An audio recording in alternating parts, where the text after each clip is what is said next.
Budget में राज्यपाल के अभिभाषण पर हाईकोर्ट में पीछे हटने वाली सरकार ने राज्यपाल से सुलह कर ली है। इस पर मंत्री प्रशांत रेड्डी, वित्त विभाग के सचिव रामकृष्ण राव, विधानसभा सचिव नरसिम्हाचार्युलु ने राजभवन जाकर राज्यपाल तमिलिसाई से मुलाकात की है और उन्हें औपचारिक रूप से बजट बैठकों को संबोधित करने के लिए आमंत्रित किया गया। सरकार ने राज्यपाल का बजट स्वीकृत नहीं होने की बात कहते हुए हाईकोर्ट में दाखिल लंच मोशन याचिका वापस ले ली है। इससे अदालत को सूचित किया है कि यह संवैधानिक रूप से आगे बढ़ेगा। राज्यपाल का भाषण बजट बैठकों में होगा।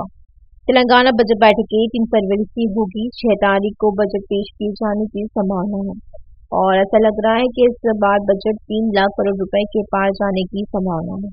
मंत्री सत्यवती राठौड़ ने कहा है कि चूंकि राज्य के मुख्यमंत्री केसीआर ने फरवरी माह में प्रतिभूमि के पट्टे देने का निर्णय लिया है, इससे संबंधित प्रक्रिया को पूरा करने का तैयार किया जाना चाहिए। उन्होंने कहा है कि ग्राम सभाओं के माध्यम से 100% सर्वे हो चुका है। उन्होंने कहा है कि वन अधिकारी समितियों एवं जिला स्तरीय समितियों के माध्यम से बंजर भूमि के संबंध में पहले से प्राप्त आवेदनों की जांच कर हितग्राहियों को चिन्हित करने की प्रक्रिया गत वर्ष से जारी रहेगी। मंत्री सत्यवती राठौड़ ने राज्य के वन मंत्री एच इंद्रकरण रेड्डी और मुख्य सचिव शांति कुमारी के साथ बंजर भूमि से संबंधित दस्तावेज जारी करने के मुद्दों पर बीआरटीआर भवन से जिला कलेक्टरों के साथ एक वीडियो कॉन्फ्रेंस किया है। मंत्री श्रीनिवास गौड़ ने आध्यात्मिक प्रचार गीत मणिकोंडा तेलंगाना तिरुपति सीडी और वॉल पोस्टर का विमोचन किया है। रविंद्र भारती ने पीडी जयराजू प्रीव्यू थिएटर ने सीडी निर्देशक दूसरी बालाजी को बधाई दी है और उन्होंने श्री लक्ष्मी वेंकटेश्वर स्वामी देवस्थानम की विशिष्टता पर प्रकाश डालते हुए एक गीत सीडी प्रस्तुत की है, जिसे लोकप्रिय रूप से तिरुपति के नाम से जाना जाता है। महबूबनगर जिले में मन्यमकोंडा तिरुमला तिरुपति के बाद दूसरे तिरुपति के रूप में प्रसिद्ध है। उन्होंने कहा है कि यह भक्तों की गहरी आस्था है कि अगर वे कर सकते हैं तो उन्हें तिरुपति या मन्यमकोंडा जाना चाहिए। अभिनेत्री नागा तन्मयी, गीतकार अभ्युपल्ला, कोरियोग्राफर अनिल और तकनीकी विशेषज्ञों को सम्मानित किया गया है और इस कार्यक्रम में सांस्कृतिक विभाग के निदेशक मिमिडी हरिकृष्ण, बाजार समिति के पूर्व अध्यक्ष राजेश्वर, पीएसीएस अध्यक्ष राजेश्वर रेड्डी, श्रीधर गौड़, नारायण गौड़, जनार्दन, मन्यमकोंडा देवस्थानम समिति के सदस्य वेंकटेश शामिल हुए। पूनम प्रभाकर ने कहा है कि वह राज्य के नगरपालिका प्रशासन मंत्री केटीआर के हुजूराबाद निर्वाचन क्षेत्र के दौरे के दौरान कांग्रेस नेताओं की गिरफ्तारी की कड़ी निंदा करते हैं। उन्होंने रोष व्यक्त करते हुए कहा है कि बतौर मंत्री निजामाबाद का दौरा किया और वहां कांग्रेस कारपोरेटरों व नेताओं को गिरफ्तार कर जेल भेज दिया। उन्हें 2 दिन पहले हुजूराबाद निर्वाचन क्षेत्र में गिरफ्तार किया गया। यदि वास्तव में सोचा जाए तो यह अच्छी बात नहीं है, ये पद्धति ठीक नहीं है। उन्होंने कहा है कि हुजूराबाद उपचुनाव में हजारों वायदे किए गए हैं और लेकिन अभी तक पूरे नहीं किए गए। पूनम ने आरोप लगाया कि मंत्री जिस क्षेत्र में दौरे पर जाते हैं और इस दौरान कांग्रेस कार्यकर्ता प्रदर्शन करते हैं तो उन्हें गिरफ्तार किया जाए, ऐसा केसीआर द्वारा कहा गया। हाल ही में मंत्री केटीआर हुजूराबाद दौरे पर गए थे। इस दौरान सरकार के विरोध में प्रदर्शन कर रहे कांग्रेस कार्यकर्ताओं को गिरफ्तार कर अलग अलग पुलिस स्टेशनों में भेजा गया। उन्हें शीघ्र रिहा किया जाए। उन्होंने कहा है कि चुनाव के दिए गए वादों को पूरा नहीं करने की स्थिति में कांग्रेस कार्यकर्ता प्रदर्शन कर रही है। शहर के अंबरपेट में फ्लाईओवर निर्माण कार्यों को देखते हुए गांधी प्रतिमा के अंबरपेट टी जंक्शन तक का रास्ता इस महीने की 30 तारीख से 10 मार्च तक 40 दिनों के लिए बंद रहेगा। उस मार्ग पर जाने वाले मोटर चालकों को वैकल्पिक मार्ग से जाने और पुलिस के साथ सहयोग करने की सलाह दी जाती है। उन्होंने कहा है कि गांधी प्रतिमा से 6 नंबर बस स्टॉप तक वाहनों को जाने की अनुमति नहीं देकर प्रतिबंध लगाया गया है। ऊपर की तरफ से 6 नंबर बस स्टॉप से चादर घाट जाने वाली भारी वाहन व आरटीसी बसों को हाप्तीगुड़ा चौराहे से तारानाका, उस्मानिया विश्वविद्यालय, Adikmet flyover, Vidyanagar, fever hospital, Barkatpura, Nimboli Adda की ओर डाइवर्ट किया जाएगा। गांधी प्रतिमा से प्रेम सदन बॉयज हॉस्टल, सीपीएल, अंबरपेट गेल, अली कैब चौराहे तक एक ही रूट पर चलने वाली सिटी बस्ती और नियमित वाहन 6 नंबर बस स्टॉप गोलनाका, निम्बोली अड्डा होते हुए चादर घाट जाना होगा। 6 नंबर बस स्टॉप से ऊपर की ओर जाने वाले सभी वाहनों की अनुमति दी जाएगी। हरियाणा में ओबीसी मोर्चा की राष्ट्रीय कार्यकारिणी की बैठक में राज्यसभा सांसद डॉक्टर लक्ष्मण ने शिरकत की है। उन्होंने कहा है कि प्रधानमंत्री नरेंद्र मोदी के नेतृत्व में देश मजबूत स्थिति में है और तेजी से विकास की ओर बढ़ रहा है। उन्होंने प्रसन्नता व्यक्त की है कि मोदी सरकार का प्रयास न केवल भारत को कोविड महामारी से बचाने में बल्कि भारत को ऐसी कठिन परिस्थिति से भी एक मजबूत आर्थिक व्यवस्था की ओर ले जाने में भी है। नरेंद्र मोदी जी के नेतृत्व में इस बार G20 देशों ने भारत की प्रतिष्ठा को और अधिक वैश्विक बना दिया है। उन्होंने कहा कि मोदी सरकार के प्रयासों से देश के कमजोर तबके, दलित, आदिवासी समूह ऊंची पदों पर जा रहे हैं। उन्होंने कहा कि आजादी के इतने वर्षों के बाद ओबीसी समुदाय को न केवल भाजपा के साथ देश में राजनीतिक सत्ता मिली, बल्कि मोदी सरकार के कारण ही ओबीसी आयोग को संवैधानिक दर्जा भी मिला है। तेलंगाना वाईएसआर पार्टी की नेता शर्मिला ने कहा है कि वे राज्य में कलमकुटला संविधान को लागू करने की कोशिश कर रही है और अदालतों में कटघरे में फंसे केसीआर पूर्व में राज्यपाल के अभिभाषण के बिना 2 बार बजट पेश कर चुके हैं। इस बार परेशान होने के कारण उनकी आलोचना की गई है। जब उन्हें राज्यपाल की स्वीकृति नहीं मिली तो वे भ्रमित होकर कोर्ट में गए, पीछे हटे और उपहास कर दिया। राज्यपाल को आदेश देने के लिए कोर्ट जाने वाले केसीआर में हिम्मत नहीं है कि सीधे राजभवन जाकर राज्यपाल से बात करें। उन्हें इस बात की शिकायत नहीं है कि उन्होंने 80,000 किताबें पढ़ी हैं, बल्कि सबसे पहले उन्होंने डॉक्टर BR आम्बेडकर द्वारा लिखित संविधान को पढ़ने का आग्रह किया है। सरकारी सचेतक विधायक गुव्वाला बालराजू ने राज्यपाल प्रणाली पर सनसनीखेज टिप्पणी की है। अगर देश में बीआरएस सत्ता में आती है तो वह गवर्नर सिस्टम को हटाने पर विचार करेगी। राज्यपाल और सरकार के बीच चल रहे मतभेदों से विधानसभा की बजट बैठक के बहस का विषय बन गई है और इस संदर्भ में उन्होंने राज्यपाल तमिलिसाई पर सरकार को परेशान करने का आरोप लगाया। सरकारी सचेतक विधायक गुव्वाला बालराजू ने राज्यपाल प्रणाली पर सनसनीखेज टिप्पणी की है।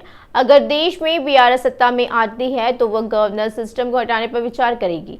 राज्यपाल और सरकार के बीच चल रहे मतभेदों से विधानसभा की बजट बैठक के बहस का विषय बन गई है और इस संदर्भ में उन्होंने राज्यपाल तमिलिसाई पर सरकार को परेशान करने का आरोप लगाया।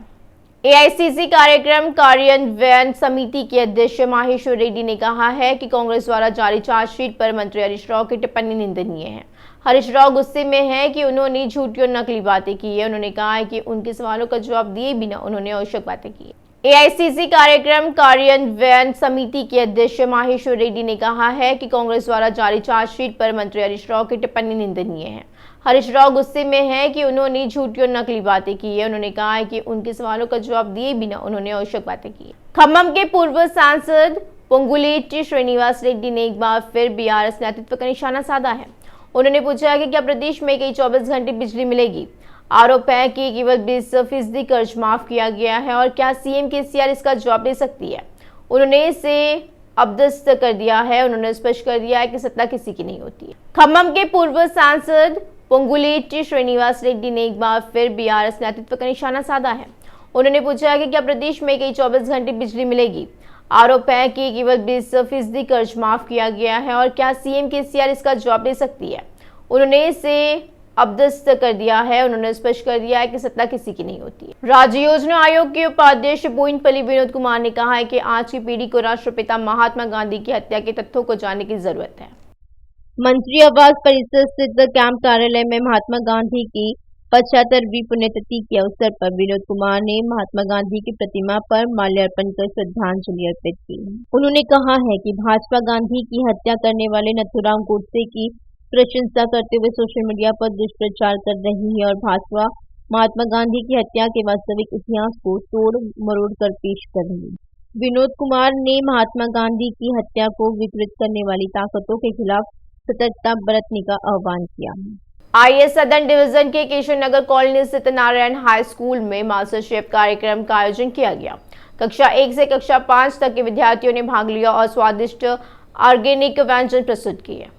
स्कूल की प्रिंसिपल कीर्ति ने बताया कि मास्टर शेफ प्रोग्राम का मुख्य उद्देश्य बच्चों को ऑर्गेनिक और घर के खाने के प्रति जागरूक करना है। उन्होंने कहा कि इसका मुख्य उद्देश्य जंक फूड से बीमार होने से बचने के लिए घर में बने खाने के बारे में जागरूकता पैदा करना है। इस कार्यक्रम में बच्चे, अभिभावकों और शिक्षकों ने भाग लिया है। पुलिस भर्ती के लिए अभ्यर्थी दिलसुख नगर मुख्य मार्ग पर धरना प्रदर्शन किया है। छात्रों ने चिंता व्यक्त की है कि पुलिस भर्ती कार्यक्रम में उनके साथ गलत व्यवहार किया गया। उन्होंने कहा कि 4 मीटर लंबी छलांग का आयोजन देश में कहीं और नहीं किया गया है। उन्होंने कहा कि अगर उनके साथ हुए अन्याय की चर्चा और समाधान विधानसभा में नहीं किया गया तो वे विधानसभा का घेराव करेगी। तेलंगाना यूथ कांग्रेस के अध्यक्ष शिवसेना रेड्डी ने कहा है कि वह एसएसआई कांस्टेबल उम्मीदवारों के मुद्दे पर सरकार के फैसले का स्वागत करती है। उन्होंने कहा है कि यह उम्मीदवारों और कांग्रेस पार्टी की जीत है। एसएसआई कांस्टेबल उम्मीदवारों को शुभकामनाएं जिन्होंने अपना लक्ष्य हासिल कर लिया है। उन्होंने युवजन कांग्रेस के संघर्ष में योगदान देने वाले नेताओं, कार्यकर्ताओं और लोगों को धन्यवाद दिया है। तेलंगाना युवा कांग्रेस द्वारा विधानसभा और जिला स्तर पर प्रदर्शन किया गया, अनशन किया गया और कलेक्ट्रेट का घेराव किया गया, एसपी कार्यालय का घेराव किया गया, डीजीपी भवन, प्रगति भवन का भी घेराव किया गया। राज्य स्तर पर बेरोजगारों से हस्ताक्षर अभियान चलाया गया और आखिरकार गवर्नर से मुलाकात कर ज्ञापन दिया गया। इस सभी प्रयासों के चलते सरकार ने इस पर फैसला लिया है। मेरठ जिले की कशाईगुड़ा पुलिस स्टेशन क्षेत्र में घर में चोरी करने वाले 3 अंतर्राज्यीय अपराधियों के गिरोह का भांडाफोड़ हुआ है। राजकोंडा कमिश्नरेट के कशाईगुड़ा पुलिस स्टेशन अंतर्गत पुलिस ने 6 घरों में चोरी और एक ऑटोमोबाइल चोरी में शामिल 3 अपराधियों को गिरफ्तार किया है।